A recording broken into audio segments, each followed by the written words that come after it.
अस्सलाम वालेकुम नाज़रीन, प्रोग्राम न्यूज़ नाइट के साथ मैं हूं आपका होस्ट शराज भट्ट।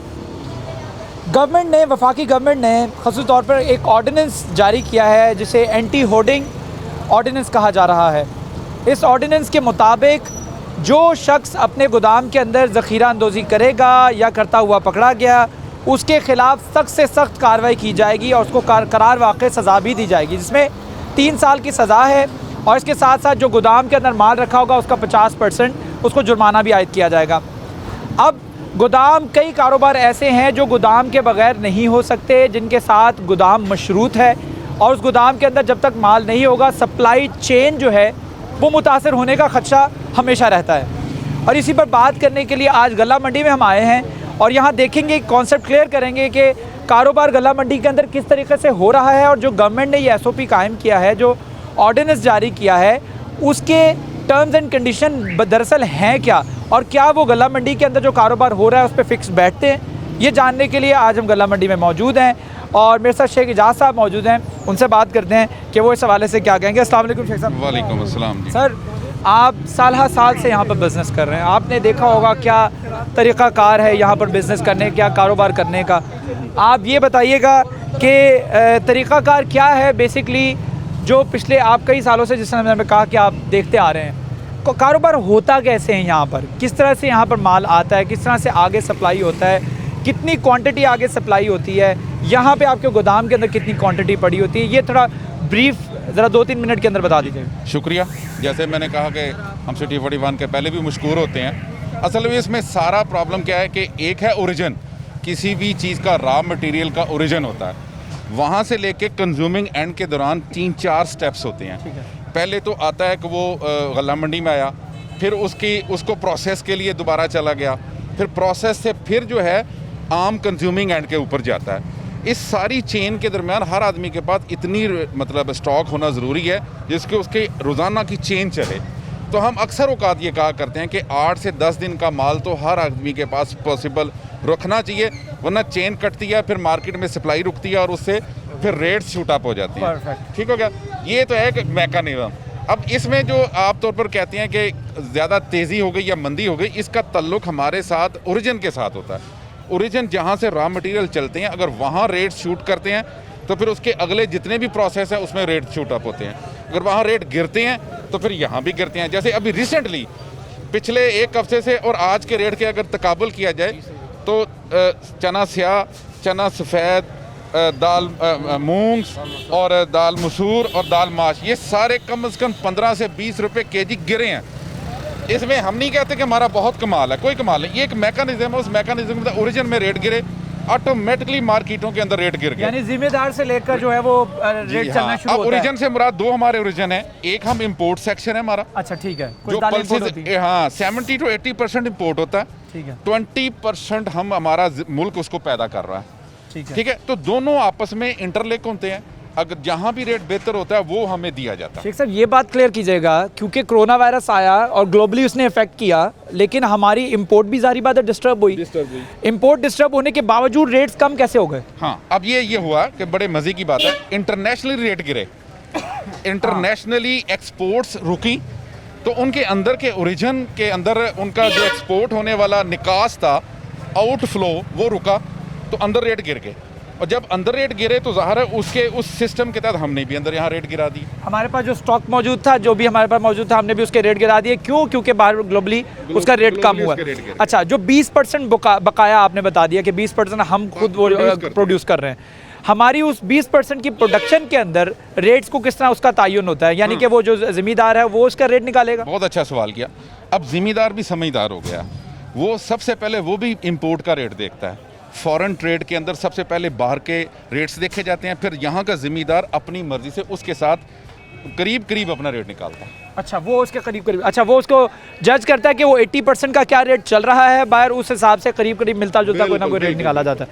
अच्छा, फैसलाबाद के अंदर अगर ये रूल अप्लाई हो जाए और ये गवर्नमेंट की जानिब से जो एक बाकायदा तौर पर SOPs बनाए गए हैं, जो एक ऑर्डिनेंस बनाया गया कि कोई भी स्टॉक करने वाला, मेंशन नहीं किया कितना स्टॉक करने वाला, पकड़ा गया या उसकी कोई मुखबरी देगा तो फिर उसके खिलाफ करार वाक़ है, उसको सज़ा दी जाएगी, उसके खिलाफ 3 साल का उसको कैद भी होगी, उसको जुर्माना भी आयद किया जाएगा उसका 50% गोदाम का। इस पर अगर ये अप्लाई हो गया फैसलाबाद की गल्ला मंडी पर, तो यहाँ पर क्या लोग कारोबार कर पाएंगे? यही बात है। असल में जो कानून बनाया जाता है ना, अगर तो वो ग्राउंड रियलिटीज़ की बुनियाद पे बनाया जाए तो वो इफेक्टिव होता है, और जो चीज़ हकायक को नज़रअंदाज करके बनाया जाए वो इफेक्टिव नहीं होता। इसका हाँ वन साइडेड होता है। हमें एज ए स्टेक होल्डर नहीं साथ लिया गया, ठीक है। अगर एज ए स्टेक होल्डर हमें साथ लिए जाते, हम जैसे लोकल ज़िले इंतज़ामिया के साथ तावन करके एक मैकेनिज़्म बनाते हैं और यहाँ के रेट्स को कंट्रोल करते हैं या उसको मैनेज करते हैं, इस तरह हम मुल्की सतह के ऊपर भी इसको मैनेज कर सकते हैं, कोई ऐसा मसला नहीं है। लेकिन अगर वन साइडेड बनेगा तो उसका खौफ आएगा। खौफ आने की बुनियाद पे लोग अपने ज़ख़ीरे एक दफ़ा निकाल देंगे, फिर नया ज़ख़ीरा नहीं रखेंगे, नया स्टॉक्स नहीं रखेंगे, उसमें चेन सप्लाई डिस्टर्ब होगी और उससे शॉर्टेज आएगी, और शॉर्टेज से फिर रेट्स शूट अप होंगे।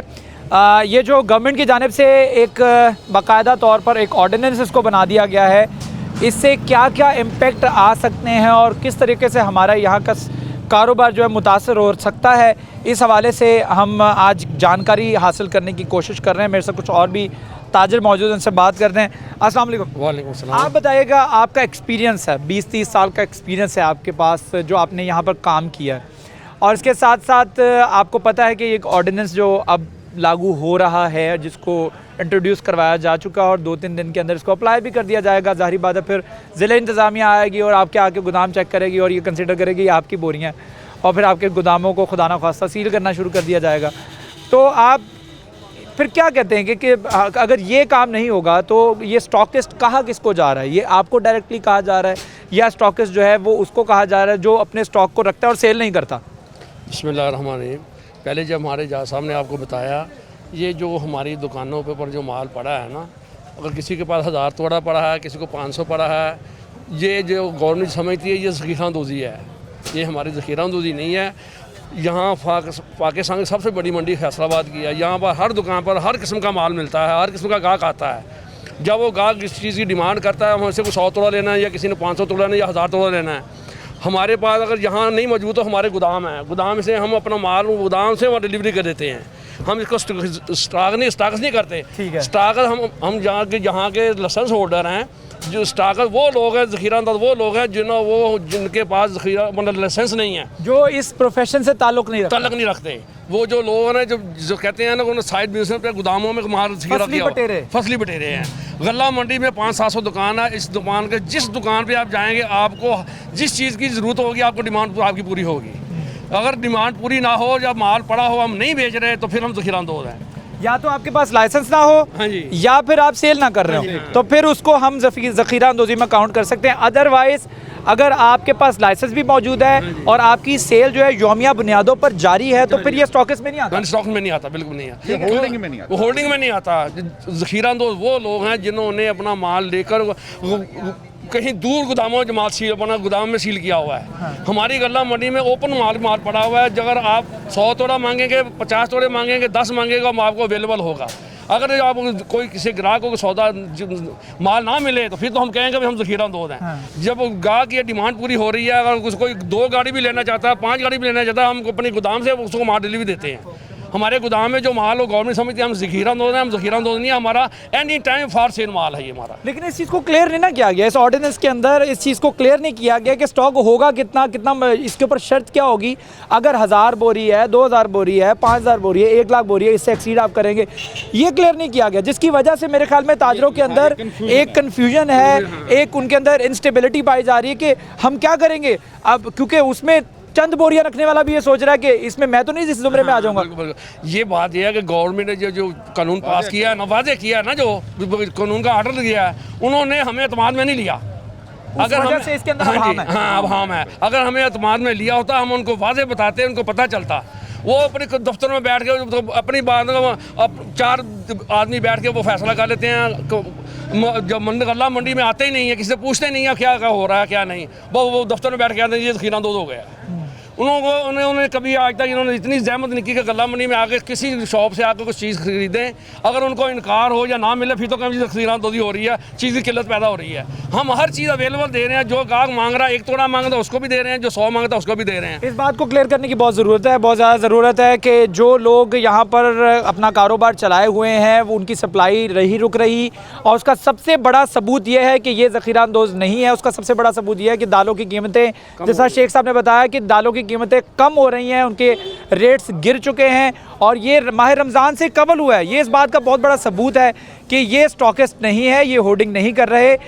इस हवाले से ख़ुसूसी तौर पर ताजरों की यही राय नज़र आ रही है कि ये ज़ख़ीरा अंदोज़ी में नहीं आती है। जो गवर्नमेंट ने SOP बनाए हैं, जो गवर्नमेंट ने ऑर्डिनेंस पास किया है, उसको क्लियर करने की बहुत ज़्यादा ज़रूरत है, उसको वाज़े करने की बहुत ज़्यादा ज़रूरत है। उसके अंदर बहुत सारे अबहाम है, उसके अंदर नेगोशिएशन की गुंजाइश है, उसमें बहुत ज़रूरत है कि गवर्नमेंट स्टेक होल्डर्स को, जो कि यहाँ पे साल से काम कर रहे हैं और जिस तरीके से अपनी सप्लाई चेन को चलाते आ रहे हैं, उनको एतमाद में लेने के बाद ही कोई ना कोई पॉलिसी बनाई जाए।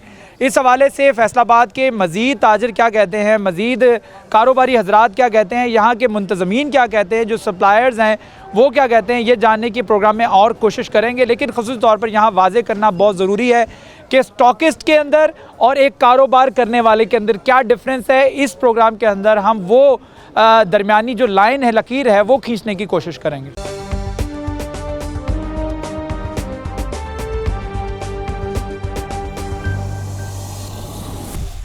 फैसलाबाद के गला मंडी में मौजूद हैं हम, और यहाँ पर देखते हैं कि किस तरीके से काम होता है।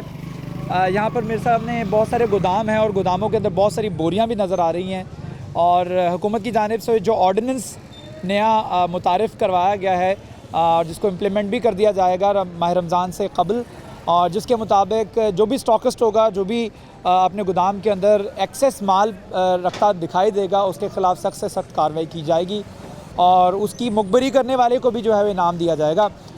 ये इसका मरासला है। और मेरे साथ इस वक्त आसिफ असलम साहब मौजूद हैं, जो कि गला मंडी के सदर हैं। उनसे बात करते हैं, जानते हैं कि फैसलाबाद की गला मंडी में अरसा दराज से किस तरीके से काम होता चला आ रहा है। आसिफ साहब अस्सलाम वालेकुम, कैसे हैं आप? ठीक ठाक साहब जी जनाब। अच्छा, मैं एक चीज़ कॉन्सेप्ट क्लियर करना चाह रहा हूँ। पहला सवाल तो ये है कि गला मंडी के अंदर पिछले कई सालों से जो कारोबार का तरीक़ाकार है वो क्या है कि ग्रोअर आता है, वो यहाँ पर उसका माल होता है, फिर उसके बाद वहाँ सप्लाई होता है, ये क्या तरीक़ाकार है थोड़ा बताइएगा। और एक गोदाम के अंदर औसतन कितनी बोरी यौमिया पड़ी होती है? बस असल में जो हमारे मुल्क में कोई नहरी निज़ाम इतना अच्छा नहीं है पानी का, ठीक है, तो ये सारा बारिश का सिलसिला होता है। अच्छी बारिश हो जाए तो हमारे मुल्क में इतनी क्रॉप हो जाती है, हमें बाहर से मंगवानी नहीं पड़ती। तो जो अभी नई फसल आई है, अभी अच्छी फसल है, वो ज़िम्मेदारों का माल है। ज़िम्मेदारों के पास गोदाम तो होते नहीं है, फिर हम आड़तिए बैठे हुए, हमने बड़े बड़े गोदाम बनाए हुए, उन लोगों की हमारे पास अमानतें होती हैं। ठीक है, जब हमें कहेंगे उस अच्छा, वक्त ये भी हम थोड़ा क्लियर कर दीजिएगा, वो अमानत जो है वो साल की होती है, 6 महीने की होती है, महीने की होती है? ये ज़िम्मेदार कैसे होता है, वो अगले साल तक वेट करता है, नई फसल तक। अच्छा, कुछ ज़िम्मेदारों को जब पैसों की ज़रूरत पड़ती है वो हमें फ़ोन कर देते हैं, भाई मेरा माल फरोख्त कर दो। हम उसका माल फरोख्त कर देते हैं। अगर इसको हम 1 महीने में या 2 महीने में सारा माल ख़त्म कर देंगे, पूरी साल की फसल, तो 10 महीने को हम कहाँ से खाएगी फिर? अभी हुआ क्या है, अभी 2.5-3 महीने पहले हमारे DC साहब हमें कह रहे थे कि गोदामों में माल नहीं रखना। अभी ये कोरोना का जब मसला खड़ा हुआ तो ये DC साहब और यही हुकूमत हमें कह रहे थे गोदामों में माल रखो, बहुत ज़रूरी चाहिए। हमने कहाँ से मंगवा के हमने गोदाम भरे। अल्लाह का शुक्र है पूरे मुल्क में कहीं भी ऐसी कंप्लेंट नहीं आई, शॉर्टेज नहीं होने दी। ये मैं समझता हूँ सारा गला मंडी सबसे बड़ी फैसलाबाद की गला मंडी है और सारी सप्लाई इसी मंडी से हुई है। आसिफ असलम साहब, ये भी बताइएगा कि कोरोना वायरस के जो ये वबा फूटी है उसके बाद भी कीमतें कंट्रोल रही हैं, वो भी यही वजह है? यही वजह कि हमारे लोग जो हैं बड़े बड़े इम्पोर्टर बैठे हैं, बड़े बड़े स्टॉकिस्ट बैठे हैं, और अल्लाह का शुक्र है बड़ी मंडी है, किसी भी जगह से ना तो रेट बढ़ा और ना ही कोई ऐसी कंप्लेन आई है भी खाने पीने में किसी भी जगह को मसला बना हुआ ऐसा। अच्छा, तो अब ये जो कह रहे हैं कि स्टॉक करने वाले के ऊपर छापा मारा जाएगा, तो यहाँ पर तो फिर अगर यहाँ पर गला मंडी में छापा मारा गया फिर तो फिर एक दुकान भी नहीं बचेगी। बट साहब मैं 20 साल से ना प्राइस कंट्रोल कमेटी फैसलाबाद का मेंबर हूँ और पंजाब का भी मैं मेंबर हूँ। ठीक है, मुझे आज तक ये नहीं पता चला ज़ख़ीरा अंदोज़ी होती क्या है। एक चीज़ हमारा गोदाम में पड़ी है, हमारी शॉप पे सेल पॉइंट पे पड़ी है, तो वो ज़ख़ीरा अंदोज़ी में नहीं आती। अगर हमने छुपाई है वो ज़ख़ीरा अंदोज़ी में आती है। भाई सेल पॉइंट पर 700 दुकान है गल्ला मंडी में, हर आदमी उसको फ़रोख्त कर रहा है, सारा दिन बैठ के, कोई पिंडी से आता है कस्टमर, कोई सक्खर से आता है, सारी मंडी घूमता है, हर चीज़ मुहैया होती है। एक चीज़ मार्केट में नहीं मिलती, गोदामों में पड़ी हो, मैं कहता हूँ वो ज़ख़ीरा अंदोज़ी के ज़ुमरे में आती है। तो ये तो अल्लाह का शुक्र है, कभी ऐसा हुआ ही नहीं है। हमारे जो अहदेदार हैं, भली साहब हैं, अजूब मंज साहब हैं, और सब अहदेदार ये कोशिश में लगे रहते हैं कि किसी भी जगह से हमारी बेइज्जती ना हो, मार्केट में माल हर वक्त होना चाहिए। अच्छा, हमने देखा है कि ज़िला इंतज़ामिया की जानिब से, कॉरपोरेशन की जानिब से गल्ला मंडी को हमेशा से मतलब किसी ना किसी तरीके से कॉर्नर किया जाता रहा है। मतलब पहले आपके गोदामों के ऊपर शिकायत थी कि गोदाम आपके 50 फुट आगे क्यों है, सड़क से पीछे लेके जाए जाएँ, तो आपके शटर क्यों बनाए जा रहे हैं, ये शटर के ऊपर आपने से ऊपर से छत क्यों निकाल दी है, ये आप जगह कवर कर रहे हैं। अब जो एक नया रूल आ रहा है कि जो हमें नज़र आ रहा है कि अगर ये रूल अप्लाई हो गया तो माह रमज़ान में ये ना हो कि हमारे पास दालों की या ज़रिए अनाज की शॉर्टेज हो जाए। अगर उन्होंने, देखो मैं ये समझता हूँ भट्ट साहब, अभी तक तो अल्लाह का शुक्र है कोई भी ऐसा मसला नहीं है खाने पीने की अशिया में। अगर इन्होंने हमें हरासमेंट किया तो फिर तो खाम खा परेशानी इनके लिए बनेगी, हमारा तो कुछ नहीं जाएगा। तो मैं इनको यही मशवरे देता हूँ, जिन्होंने जो कानून बनाया इसको वाज़ा किया जाए। कानून को जो है वाज़ेह किया जाए, क्योंकि इसमें there is a room for negotiation. उसमें बहुत सारे ऐसे फ्लॉज हैं जिनके ऊपर बात की जा सकती है। आप क्या कहेंगे इस हवाले से, ख़ास तौर पर गल्ला मंडी के अंदर जो एक बिज़नेस चल रहा है, जिस तरीके से एक सप्लाई चेन बनी हुई है, अगर ये एक एक छोटी छोटी दुकान के ऊपर छापे मार के 300 बोरी पकड़ के उसके ऊपर चालान काट दिए, उसका गोदाम सील कर दिया, तो फिर ये कारोबार मुतासर होगा? बिल्कुल मुतासर होगा। ये है कि जिस तरह हम गवर्नमेंट, अगर हम दुकानों पे अपना माल नहीं रखेंगे ना, तो उनको जो ग्राहक आएगा उसको माल नहीं मिलेगा। 100, 200, 500, 400 बोन माल हम अपनी दुकान पे रखते हैं। इसके बकाया अगर इससे कुछ ज़्यादा माल ख़रीदने के लिए आता है, हम उसको माल को गोदाम से निकाल के देते हैं। जिस चीज़ को लोग, ये गवर्नमेंट कहती है ये ज़ख़ीरा अंदोज़ है, ये ज़ख़ीरा अंदोज़ी में नहीं आता। ज़ख़ीरा अंदोज़ी में वो चीज़ आती है जो कोई ग्राहक चीज़ हमसे मांग रहा है, हम उसको नहीं मुहैया कर रहे, या वो किसी और दुकान से क्या नहीं मिली, तो फिर तो ज़ख़ीरा अंदोज़ी है। जब जिसको ग्राहक को हर चीज़ मुहैया हो रही है तो उसको मिलती है, तो ज़ख़ीरा अंदोज़ी में नहीं आती इंशाअल्लाह ताला। ज़ख़ीरा अंदोज़ी में नहीं, ज़ख़ीरा अंदोज़ी में वो चीज़ आती है जिसको सेल ना किया जा रहा हो। और यहाँ फैसलाबाद की गल्ला मंडी के अंदर मेरे ख्याल में ये पूरी गल्ला मंडी के अंदर शायद एक भी ज़ख़ीरा अंदोज़ मौजूद नहीं होगा, क्योंकि यहाँ पे तो 24 घंटे सेल जारी होती है। हर वक्त हर दुकान, हमारी 500 दुकान है, हर दुकान पर फार सेल हर चीज़ पड़ी है।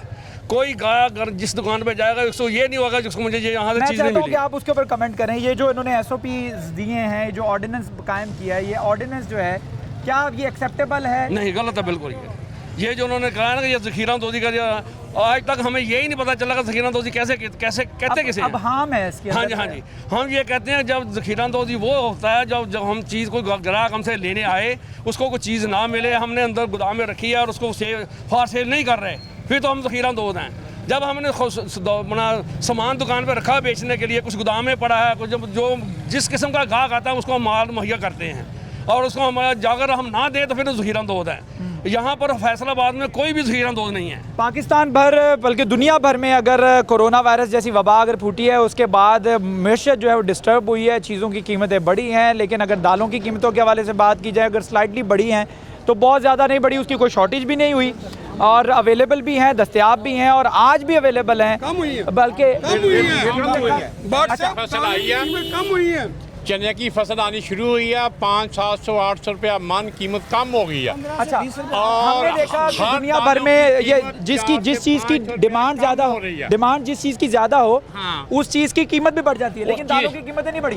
अब कम हो गई हैं, अब कम हो रही हैं, बड़ी थी लेकिन अब कम हो गई हैं। अब 20, 30, 40 रुपये अपना किलो कम हो गई कीमतें कम हुई हैं, और ये बाकायदा तौर पर खबर भी चली है। ये जो गल्ला मंडी के लोग हैं, जिनको हमेशा गवर्नमेंट इनके खिलाफ चलती है, चोर कहती है, हमेशा इनकी वजह से मीशत चलती है। ये ज़िम्मेदारों का माल संभालते हैं, उनसे गोदामों का चार्ज एक पैसा नहीं लेते, एक पैसा चार्ज नहीं लेते, और पूरा साल उनकी फसल संभालने के बाद मार्केट में उनकी अच्छे रेट पे कीमत फसल को सेल भी करते हैं, और इसी वजह से ज़िम्मेदार की पोजीशन वाज़ेह होती है। अगर गवर्नमेंट पर जाए तो गवर्नमेंट गंदम की खरीदारी का ले लें, पिछले 2 साल में गवर्नमेंट ने जिम्मेदार को ज़िलो-ख्वार किया। अच्छा, मुझे ये बताइएगा कि आपको जो ऑर्डर्स आते हैं, जब आपसे कोई माल ख़रीदने आया, उसने आपको ऑर्डर दिया कि आप इतनी बोरियां दे दें, इतनी बोरियां दे दें, आप मुझे भिजवा दें, इतनी बिकवा दें, तो वो 1-2 बोरी की ऑर्डर नहीं आती। ये भी बताएं, अगर 1000 बोरी पड़ी है तो ऑर्डर आता है 500 का, 600 का। ऐसा नहीं है कि 1-2 बोरी का ऑर्डर नहीं, हमारे ये जो गला मंडी है ना, इसमें हर किस्म का गाहक आता है। 500 बोरी का भी आता है, 200 बोरी का भी आता है, 100 बोरी का भी आता है, 500, और अकेली दुकान पे वो कीमतें चेक करता है। ठीक है। जहाँ से उसे सस्ता माल मिलता है वो माल खरीदता है, हम उसको देते हैं। कंपटीशन होता है, इसलिए यहाँ पर उस हीरा अंदोज़ों वाली तो बात ही नहीं है। ये इनके सब लाइसेंस होल्डर हैं मार्केट कमेटी के, और सबके गोदाम डिक्लेयर हैं, वो भी लाइसेंस होल्डर हैं। अगर जो वो लोग ज़ख़ीरा अंदोज़ हैं जिनके गोदाम छुपे हुए हैं, जो लाइसेंस होल्डर नहीं है, वो मंडी में काम नहीं कर रहे, वो ज़ख़ीरा अंदोज़ी में आते हैं। ये लोग तो ज़ख़ीरा अंदोज़ है ही नहीं, ये तो कारोबारी लोग हैं। ठीक है, कारोबारी लोग हैं। आप बताइएगा, प्रॉपर्टी टैक्स भी दे रहे हैं, लाइसेंस फीस भी दे रहे हैं, कॉर्पोरेशन को भी लाइसेंस फीस टैक्स देते हैं, उसके बाद अलावा फर्दर टैक्स भी अदा कर रहे हैं ताजर। उसके बाद अब ये एक नया ऑर्डिनेंस आ गया कि जी जितनी बोरियां पड़ी होंगी, अगर वो एक्सेस माल होगा, कितना होगा ये डिफाइन नहीं किया गया, बस एक्सेस माल हुआ तो उसको पकड़ के सील कर दिया जाएगा। ये कुछ चीज़ें को क्लियर नहीं। देखिए ना, अगर गोदाम में माल नहीं होगा तो आप लेने आएंगे तो क्या देंगे? तो ये तो इनका सीधा सीधा मकसद है कि मार्केट में शार्ट पड़ जाए। तो हमें माल रखना तो गाहक के लिए मजबूरी है। अगर हम काम करना छोड़ देंगे तो खाली गोदाम पड़े रहेंगे, कहाँ से खाएंगे आप लोग? नहीं, ये फिर गवर्नमेंट ये चाह रही है, जिस तरीके से उन्होंने अपना आटे के साथ किया हुआ है कि वो पूरा आटा के सारा ज़ख़ीरा खुद करती है गवर्नमेंट, उसके बाद खुद रेट निकालती है और फिर रेट देती है। तो क्या ये दालों के साथ भी, ज़रूरी अनाज के साथ भी यही करना चाह रही है कि उसका सारा होल्ड खुद लेना चाह रही है? ऐसा हो सकता है? नहीं, मुमकिन ही नहीं। ऐसा कैसे मुमकिन है? अभी काला चना था 5000, आज 3800 रेट है। कितना कम हुआ है? 1200 रुपये मन। ये आज की खबर है, 30 रुपये किलो काला चना की रेट कम हुआ है। माह रमज़ान करीब है, तमाम दालों की रेट जो हैं वो कम हुए हैं। इसी तरीके से सफ़ेद चना भी कम हुआ है, उसका रेट भी कम हुआ है, दाल मूंगी की उसका रेट भी कम हुआ है। तो फिर इनको स्टॉकिस्ट का नाम क्यों दिया जा रहा है? ये फिर स्टॉकिस्ट कहा क्यों जा रहा है, ये समझ नहीं आ रही। स्टॉकिस्ट है कौन और बनाया किसको जा रहा है? ये चीज़ें कुछ कॉन्सेप्ट वाज़े नहीं हो रहे इस SOP के अंदर। बिल्कुल बिल्कुल ऐसे काम नहीं चलेगा। देखो, ये बड़ी मंडी है, आप देख रहे हैं, ये सब गाहक ही है ना। हम लोग आड़ती है तो दफ्तरों में बैठे हुए हैं ना, ये सब खरीदार हैं। अगर इनको माल नहीं मिलेगा, 50 रुपये किलो वाली चीज़ 60 रुपये किलो हो जाएगी, फिर क्या करेंगे बताओ? ये खासा इसमें अभाम है और चीज़ें कुछ कॉन्सेप्ट जो हैं क्लियर नहीं हो रहे इस SOP में। कुछ आगे भी चलते हैं, गल्ला मंडी में देखते हैं कि कारोबार किस तरीके से होते हैं। कुछ और भी लोगों से बात करेंगे, जो मुंतज़मीन हैं, जो आड़ती हैं, उनसे बात करेंगे, चीज़ों को कुछ क्लियर करने की कोशिश करते हैं।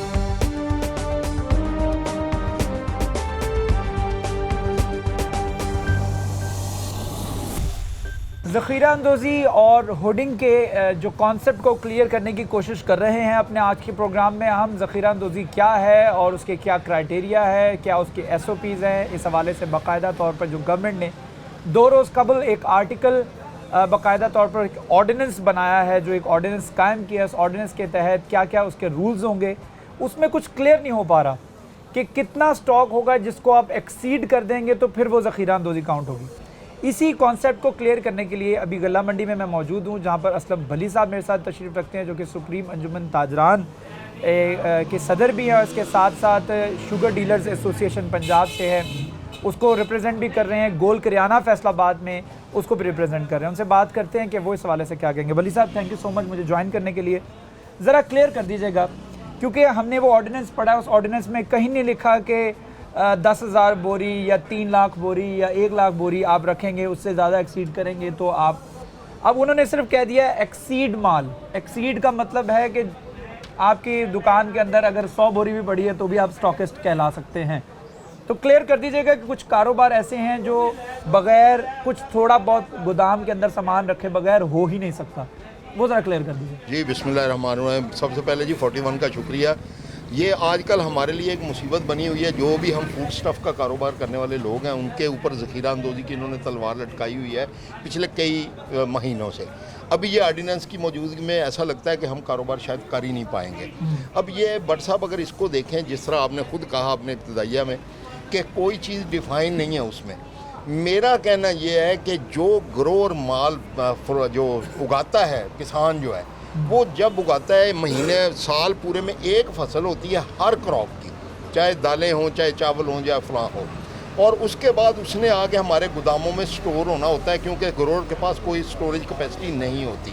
अब उस बोरियों की तादाद लाखों में है, हज़ारों में नहीं है, क्योंकि हमने पूरा साल 365 दिन उसको खाना है पूरे पाकिस्तान ने, और इसके बावजूद हमें बाहर से भी इंपोर्ट करना पड़ता है। जो माल इंपोर्ट करना है हमने, वो भी हमारे गोदामों में लगना है, क्योंकि उसको आहिस्ता आहिस्ता हमने पूरे साल पे लेके जाना है। साल में उसको पैरावाइज हमने उसको सेल करना है, एक टाइम पे उसको सेल नहीं करना।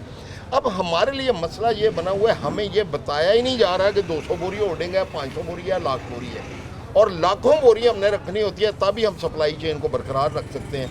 अभी पिछले दिनों का मैं आपको वाक़या बताऊं कि 300 थैले के ऊपर इन्होंने एक बंदे के ऊपर FIR दी है और उसकी दुकान सील की है। अब होर्डिंग किसको कहते हैं, हमें प्लीज़ इस ऑर्डिनेंस में ये तो बता दें। अच्छा चले मान लें, हमने मान लिया कि 300 या 400 या 100 बोरी जो है उसको ये होर्डिंग के ज़ुमरे में काउंट कर रहे हैं। अगर हम होर्डिंग छोड़ दें, कारोबार कैसे चल सकता है? सवाल ही पैदा नहीं होता। अगले दिन आपको कोई चीज़ नहीं मिलेगी। मैं यहाँ पे एक और मिसाल आपको दूंगा। अभी गंदम उतर रही है, ठीक है, और गवर्नमेंट ने पाबंदी लगा दी है कि प्राइवेट सेक्टर उसको नहीं खरीद सकता। गवर्नमेंट क्यों होर्डिंग कर रही है, सारी गंदम क्यों खरीदना चाह रही है? क्योंकि ये अभी जो पिछला साल गुजरा है, जिस दौर से हम गुजर रहे हैं, कि आटे का सख्त बहरान आया।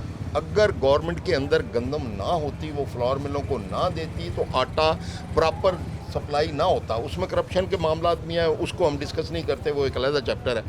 मगर अगर वो गंदम ना होती तो आटा कैसे पूरा होता? और अब अगर कर रही है गवर्नमेंट खुद या महकमा खुराक कर रहा है गंदम को स्टोर, तो क्यों कर रहा है? इसी तरह अगर हम उसको नहीं करेंगे तो कारोबार कैसे हो सकता है, सप्लाई कैसे जारी रह सकती है? हमने अगर चीनी को देखें तो 20,000 थैला 50 kg वाला हमने रोज़ाना खाना है। फैसलाबाद डिस्ट्रिक्ट की मैं बात कर रहा हूँ, ये फैसलाबाद डिस्ट्रिक्ट की रिक्वायरमेंट है। 3 लाख थैला हम पूरे पाकिस्तान में डेली खाते हैं चीनी का। इसका मतलब है उस डिमांड को पूरा करने के लिए बहुत ज़रूरी है। और वैसे भी चीनी की क्रॉप भी ऐसे ही है, वो आप जब देखें, आप शुगर केन जो है आपका गन्ना क्रॉप होता है, तो जब वो एक ही सीज़न में साल में एक दफ़ा ही होना है, उसके बाद हमने स्टॉक करना है, उसके बाद उसको वक्फे से निकालना है। ऐसे ही सारी दालें, ऐसे ही सारे चावल, ऐसे ही सब, हर फसल जो है वो एक साल में एक मरतबा होती है। और अगर वो 10 दिन में 15 दिन में हम समेट के उसको अपने गोदामों में ले आते हैं, तो 365 दिन बकाया कि वो फसल हमारे गोदामों में ही तो पड़ी है। अच्छा, फिर डिफाइन कर दीजिए कि ये जो स्टॉकिंग होती है, जो होर्डिंग होती है, जो ज़ख़ीरा होती है, वो होती क्या दरअसल? मतलब जो रियल ज़ख़ीरा अंदोज़ी कर रहा है वो कौन है? वो मैं अर्ज़ करता हूँ, वो ज़ख़ीरा अंदोज़ वो है जो प्रॉपर बिजनेसमैन, कारोबारी, आड़तिया या ग्रोह, ठीक है, जो दूसरे एलिमेंट इसमें शामिल होकर अगर वो अपने पास माल रख रहा है अपने गोदाम में और उसको वो फरोख्त नहीं कर रहा, सेल नहीं कर रहा, मैं इसको होर्डिंग कहूँगा। ठीक है, हमारी दुकान पे अभी माल पड़ा है, ये आप देख रहे हैं, ये सेल हो रहा है, ये फॉर सेल है। आप यहाँ पे हमारे पास 1000 बोरी अगर पड़ी, आप 1000 बोरी कहें हमने लेनी है, ले लो भाई। और अगर मेरे पास पड़ी हो 1000 बोरी और मैं आपको कहूँ मेरे पास 10 बोरी भी आपके लिए नहीं है, वो है होल्डिंग, वो है नाजायज़ मुनाफाखोरी। इसमें सबसे मेन फ़र्क यही है स्टॉकिंग में और होर्डिंग में और होर्डिंग ना होने में, जो सबसे मेन फ़र्क है वो यही है कि जो फॉर सेल माल है ये दस्तयाब है अगर गोदाम के अंदर, तो ये फॉर सेल है, और जहाँ पर फॉर सेल नहीं है वो उसको रोक के रखता है तब तक के लिए जब तक कि उसकी किल्लत पैदा हो जाए, उसके बाद उसको ब्लैक में फरोख्त किया जाए। ठीक है, इसी कॉन्सेप्ट को क्लियर करने के, मजीद क्लियर करने के लिए मेरे साथ अयूब असलम मंच साहब मौजूद हैं, जो कि जनरल सेक्रेटरी हैं फैसलाबाद की गला मंडी के। उनसे बात करते हैं, CC10 चेयरमैन भी हैं। मंच साहब, थैंक यू सो मच, बहुत शुक्रिया आपका वक्त देने के लिए। थोड़ा कॉन्सेप्ट को मजीद क्लियर कर दीजिएगा। हमारे यहाँ पर जो गोदाम है गन्ना मंडी के अंदर, जितने भी गोदाम हैं उनके अंदर तो बोरियां तो हर वक्त मौजूद होती हैं। अगर ये स्टॉकिंग को इसमें गिनेंगे तो फिर तो दुकान में एक भी नहीं रहेगी गन्ना मंडी के अंदर। क्या कहेंगे सवाल है? बिस्मिल्लाहिर्रहमानिर्रहीम। सबसे पहले तो मैं आपका शुक्रिया अदा करता हूँ, 41 का शुक्रिया अदा करता हूँ जो ये हम पे सवाल कर रहे हैं, और हम इसका जवाब ऐवाने बाला तक पहुँचाने की कोशिश करेंगे अगर उनकी समझ में आ जाए। अगर ये माल, इस माल को ये ज़ख़ीरा अंदोज़ी का नाम दे रहे हैं गला मंडियों को, सब्ज़ मंडियों को, तो ये माल कहाँ से मिलेगा? फिर ये हुकूमत ख़रीदे माल, जिस तरह ये गंदम का ज़ख़ीरा कर रहे हैं। अभी चने की फसल आ रही है, लाखों बोरी होगी, वो हम नहीं लेंगे। ज़िम्मेदार का माल हम अपने गोदामों में नहीं रखेंगे, वो हुकूमत वक्त उसको ख़रीदे, वो हमें दे, हम उसकी रेट निकालें, बेच देंगे। ठीक है, इसी तरह ये सिर्फ एक चीज़ ये गंदम ले रहे हैं जो कि उसको भी ये पूरा नहीं करते। इनका रेट 1200-1300 रुपये होता है, मार्केट में 2400 रुपये गंदम बिकी है इस वक्त। अच्छा, अभी रेट कम हुआ। ज़ख़ीरा अंदोज़ी अगर मंडियों में माल नहीं होगा तो कहाँ होगा, पहली बात ये। दूसरी बात ये है कि हुकूमत हमें ज़ख़ीरा अंदोज़ी की डेफिनेशन तो ज़रा बता दें। ये जो ऊपर बैठ के पॉलिसियाँ बनाते हैं वज़ीर मशीर जितने भी हैं इनके, कि ज़ख़ीरा अंदोज़ी कहते किसको हैं, हमें तो कम से कम समझ आ अच्छा, जाए। ये जो ऑर्डिनेंस जारी किया गया है, क्या इस ऑर्डिनेंस में आप तक कोई खबर पहुंची है कि इसमें कोई स्टेक होल्डर को जो कारोबार खुद कर रहा है उसको भी इस पॉलिसी में शामिल किया गया है, उससे कोई मशवरा लिया गया है? किसी आदमी से कोई मशवरा, किसी स्टेक होल्डर से कोई मशवरा, किसी ज़िम्मेदार से कोई मशवरा बिल्कुल नहीं लिया गया। ज़ख़ीरा अंदोज़ी। अच्छा, इस पे मैं ये सवाल हुकूमत से करता हूँ कि ज़ख़ीरा अंदोज़ी सिर्फ खाने पीने वाली चीज़ को कहते हैं? मैं अपना घर बना रहा हूँ, सरिया मुझे डबल रेट में मिला है, ईंट मुझे डबल रेट में मिली है, सीमेंट मुझे डबल रेट में मिला है, वो ज़ख़ीरा अंदोज़ी में नहीं आता? जो रेट उसके आज से 6 माह पहले थे, ये कोरोना की वजह से, ये लॉकडाउन की वजह से डबल रेट कर दिए लोगों ने, वो ज़ख़ीरा अंदोज़ी नहीं है। ये सिर्फ एक दाल या चावल या चीनी सिर्फ ज़ख़ीरा अंदोज़ी है। अच्छा, इन्होंने एक और उस ऑर्डिनेंस में मैं देख रहा था, उस ऑर्डिनेंस के एक और पॉइंट है कि जो शख्स निशानदेही करेगा ज़ख़ीरा अंदोज़ी करने वाले की कि फ़लाँ बंदे ने 300, 400, 500 बोरियाँ रखी हुई अपने गोदाम के अंदर, उस शख्स को भी उसका इनाम दिया जाएगा, 10% गालिबन दिया जाएगा, 10% दिया जाएगा। तो ये कहा जा सकता है कि ये एक डेलिब्रेट प्लान है कि मज़ीद ताजर को और हमारे कारोबारी हजरात को स्क्वीज़ किया जाए और वो तमाम रास्ते बंद कर दिए जाएंगे, वो कारोबारी ना कर सके। ये पॉलिसी है ना, जो यही हमें नज़र आ रही है कि जो थोड़ा बहुत काम चल रहा है ना ये मुल्क में, वो भी ठप हो जाए, और हो जाएगा। जब ये लोग हम पे छापे मारेंगे, माल पकड़ेंगे, जो कि पहले ऑलरेडी किया है इन्होंने ये काम, माल की सप्लाई मुतासर होगी, उससे माल की सप्लाई मुतासर होगी। मेरी पंजाब के जो हमारे सदर हैं गल्ला मंडियों के, रात उनसे बात हुई है, हम एक प्रेस कॉन्फ्रेंस करेंगे इंशाल्लाह 2-4 दिन में, हुकूमत को समझाएंगे कि ये जो आप करने जा रहे हैं इससे सारा लॉकडाउन हो जाएगा, इससे कोई चीज़ नहीं मिलेगी। ज़ख़ीरा अंदोज़ उसको पकड़ो जो जिसने, यानी कि एक लॉकडाउन जो कोरोना की वजह से, दूसरा लॉकडाउन जो फूड स्टफ को बंद करने की होगा। एक अल्लाह ताला ने कोरोना की वजह से लॉकडाउन हो गया जी, वो अल्लाह ताला हम माफ़ी मांगते हैं कि ये जो अज़ाब हम पे भेजा हुआ है इससे हमारी जान छूट जाए। ये हमारी हरकत और सकनात की वजह से अल्लाह ताला ने भेजा। दूसरा लॉकडाउन अब ये हुकूमत करने जा रही है कि जब ये छापे मारेगी,